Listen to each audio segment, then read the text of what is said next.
મિત્રો, જે લોકો એસઆઈપીમાં ઇન્વેસ્ટમેન્ટ કરે છે તેના માટે આ ખાસ વિડીયો છે, સાંભળજો ધ્યાનથી. ઘણા લોકોનું એવું કહેવું છે કે 2 વર્ષ 3 વર્ષ 5 વર્ષ થયા પણ એસઆઈપીની અંદરમાં રિટર્ન બનતા નથી.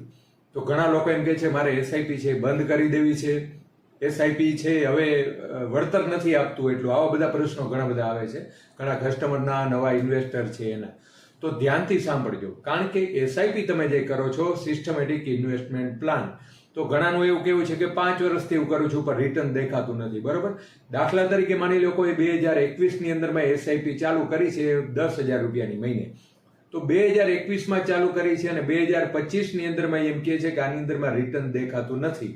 તો તમારે ખાસ જોવાનું છે કે 2021માં જે ચાલુ કરી હતી એસઆઈપી, એનો જે પહેલો તમે ઇન્વેસ્ટમેન્ટ કરેલું હતું 10,000 રૂપિયાનું, એને 2021થી 2025ની અંદરમાં 5 વર્ષ પૂરા થયા છે. પહેલા જે તમે કરેલું હતું ઇન્વેસ્ટમેન્ટ એને બીજો કરેલા હતા એને હજી 5 વર્ષ નથી થયા. ત્રીજે મહિને તમે જે 2021માં કરેલા હતા એને 5 વર્ષ નથી થયા.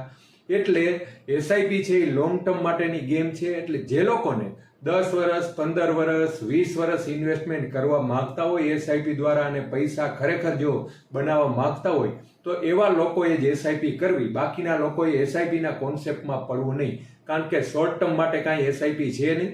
કારણ કે તમને લાગે છે કે હું 5 વર્ષથી કરું છું, પણ ખરેખર 5 વર્ષ ન થયા હોય. તમારું પહેલું ઇન્વેસ્ટમેન્ટ છે એને જ 5 વર્ષ થયા હોય 2025ની અંદરમાં. બરોબર છે, એટલે તમે 15 20 વર્ષ 25 વર્ષ માટે જો કરવા માંગતા હોય તો જ તમે એસઆઈપીમાં પડજો અને એની અંદરમાં તો જ તમને રિટર્ન દેખાશે. બાકી 2-5 વર્ષની અંદરમાં કોઈ રિટર્ન દેખાશે નહીં. તો દરેક નવા ઇન્વેસ્ટર છે અને ખાસ ધ્યાનમાં રાખવું કે શોર્ટ ટર્મ માટે છે નહીં, લોંગ ટર્મ જેમ એલઆઈસીની પોલિસી તમે 15-20 વર્ષ ચલાવો છો એવી જ રીતે તમારે એસઆઈપી ચલાવવાની છે, તો જ તમને રિટર્ન મળશે. આપના તરફથી કાંઈ પણ અભિપ્રાય હોય તો નીચે કોમેન્ટમાં જણાવજો અને કાંઈ ઇન્વેસ્ટમેન્ટ કરવા માંગતા હોય તો પણ અમારો સંપર્ક કરજો.